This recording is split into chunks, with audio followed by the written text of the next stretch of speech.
அண்ணன் சீர்திட்டம்.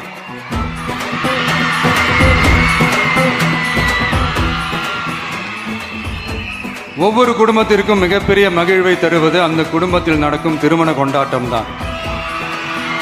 அதை எந்த வருத்தமும் இன்றி முழு மன நிறைவுடன் கொண்டாட வேண்டும்.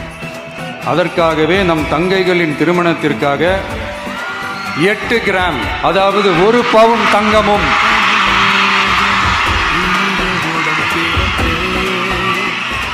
1 பவுன் தங்கமும் தரமான பட்டு சேலையும்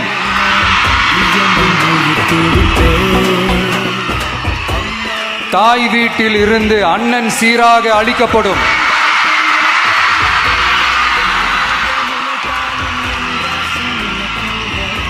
இப்படியான அந்த மகிழ்வை பங்கேற்பதில் தமிழக வெற்றிக் கழகமும் நாமும் பெரும் மகிழ்ச்சி அடைவதை தெரிவித்துக் கொள்கிறோம்.